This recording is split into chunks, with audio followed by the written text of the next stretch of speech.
बोलो यीशु मसीह की जय, बोलो यीशु मसीह की जय, बोलो यीशु मसीह की जय, बोलो यीशु मसीह की जय। Hallelujah, praise the Lord. प्रभु की स्तुति हो। और फिर से हम इस सुबह के सुंदर समय में हम परमेश्वर के कदमों में आते हैं। हालेलुया, प्रभु की स्तुति हो। आइए हम परमेश्वर के छोटे से वचन की तरफ जाएंगे। और इस तरह से परमेश्वर का वचन भजन संहिता में कहता है, हे परमेश्वर मेरी प्रार्थना सुन ले, मेरे मुंह के वचनों की ओर कान लगा, क्योंकि परदेशी मेरे विरुद्ध उठे हैं और कुकर्मी मेरे प्राण के ग्राहक हुए हैं। उन्होंने परमेश्वर को अपने सम्मुख नहीं जाना। जी हाँ मेरे प्यारे दोस्तों, भजन संहिता अध्याय 54 में यहाँ 2 और 3 आयत में परमेश्वर का वचन लिखा है कि हे परमेश्वर मेरी प्रार्थना सुन ले, मेरे मुंह के वचनों की ओर कान लगा। मुंह के वचन जो हम अपने मुंह से निकालते हैं, प्रार्थना करना, आराधना करना, परमेश्वर की स्तुति, ये सब क्या है? परमेश्वर के वचन हैं जो हमारे मुख से निकलते हैं, हमारे मुंह से निकलते हैं। और आज के दिनों में हमें परमेश्वर से कहना है कि मेरे मुंह के द्वारा निकलने वाली जो आराधना है, प्रार्थना है, तेरे वचन है, तो उन वचनों की ओर, उन आराधना की ओर, उन प्रार्थनाओं के और तो कान लगा जो मेरे मुंह से निकलते हैं। क्यों? क्योंकि परदेशी मेरे विरुद्ध उठे हैं और कुकर्मी मेरे प्राण के ग्राहक हुए हैं। परदेशी, परदेशी का मतलब होता है जो बाहरी देश से आया हुआ। भाई हम तो अपने देश के हैं, हम भारत के नागरिक हैं। हाँ, तो फिर परदेशी हमारे अंदर कैसे आ सकता है?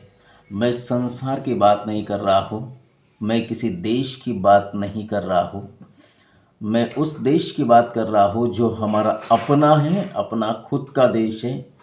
और सीधी सी बात है, हमारा अपना देश जो परमेश्वर ने बसाया है, और वो हमारा अपना देश है। यह हमारा शरीर और यह हमारा देश है। जिस तरह से हमारे भारत देश में बाहर से भी लोग आके यहाँ पे अपनी पनाह बना ले, यहाँ पे अपना कारोबार, यहाँ पे अपना घरदार,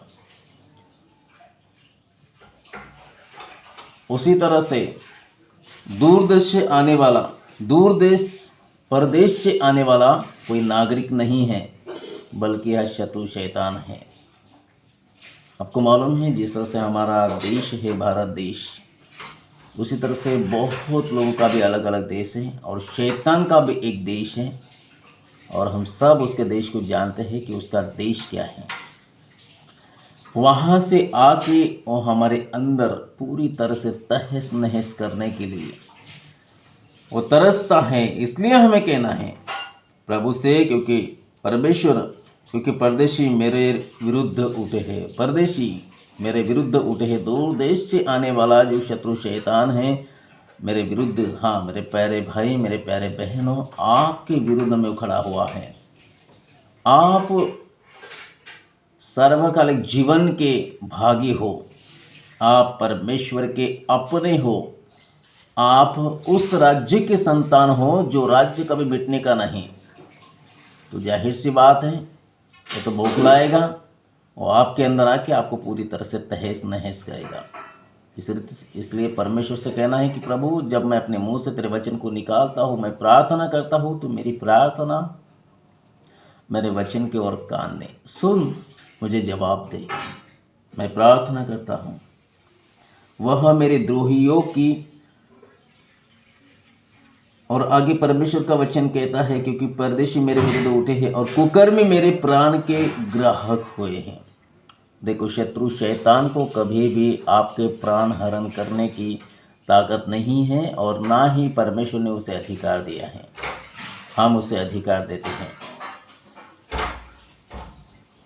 देखो, जब ऐसी चीज़ें हमारे जीवन में होने लगती है तो हमें तंत्र और मंत्र और विद्या की उसकी आवश्यकता नहीं है। क्यों? क्योंकि परमेश्वर आपकी भाषा को जानता है। आप जिस भी भाषा में बात करते हो, वो भाषा को परमेश्वर जानता है, उसके अलावा दूसरी भाषा को परमेश्वर नहीं जानता। क्यों? क्योंकि आप उसके अपने हो।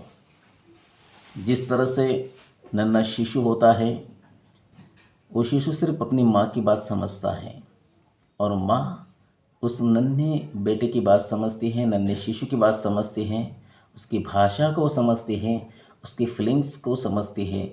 उसी तरह से हमारा परमेश्वर हमारी भाषा को ही समझता है।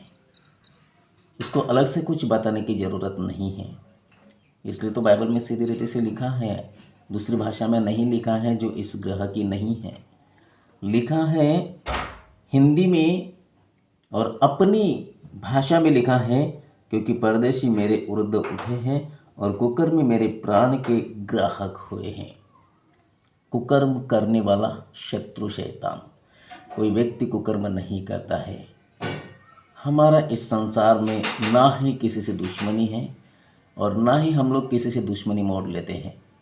हाँ, अगर दुश्मनी मोड़ लेते हैं तो हम शैतान से ही मोड़ते हैं, उसके अलावा कोई नहीं है।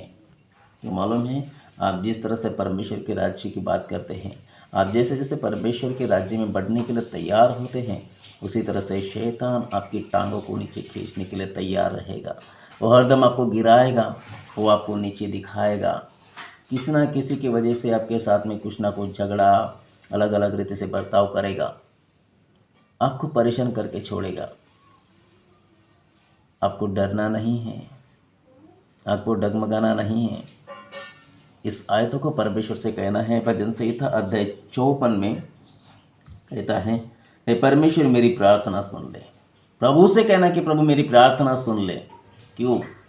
क्योंकि मेरे प्राण हरण करने वाले जो कुकर्मी हैं, जिसे हम देख नहीं सकते, बहुत बड़ी सेना है, हम उसकी गिनती नहीं कर सकते, वो मेरे प्राण हरण करने के लिए आ रहे।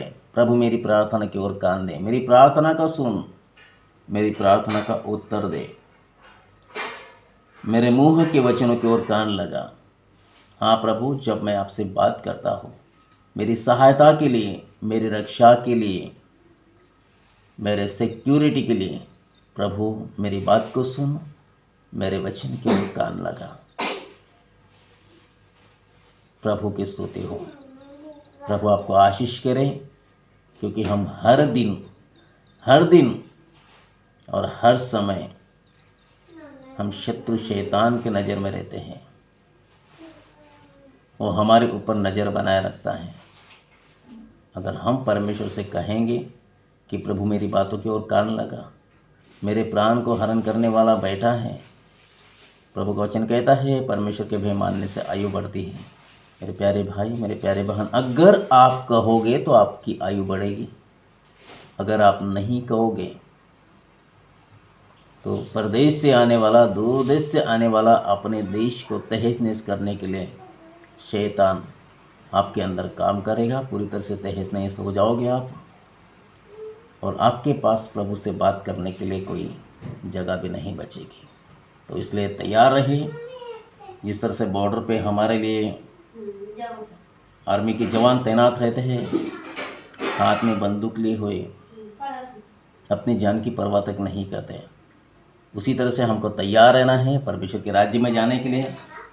इफिसियों की पत्री में लिखा है, वो सारे हथियार आपको धारण करना है। एक आर्मी के जवान के समान आपको बनना है, शत्रु शैतान से युद्ध करने के लिए। क्योंकि प्रभु का वचन कहता है इफिसियों की पत्री में, हमारा मल युद्ध लहू और मांस से नहीं है। याद रखें, हमारा इस संसार में ना ही कोई दुश्मन और ना ही कोई शत्रु है। क्योंकि प्रभु का वचन कहता है शत्रु शैतान को ना ही मांस है और ना ही लहू है। इसलिए हमारा युद्ध लहू और मांस से नहीं है, लेकिन प्रभु का वचन कहता है हमारा युद्ध उस दुष्टता की सेना से है जो आकाश में है। इसलिए प्रार्थना में लोलीन रहें और अपनी सुरक्षा हम खुद बने। प्रभु से कहिए, प्रभु जरूर आपकी बात सुनेगा और आपको सुरक्षा प्रदान करेगा। प्रभु यीशु मसीह का अनुग्रह आप पवित्र लोगों के साथ में बना रहें। आमेन। Praise the Lord.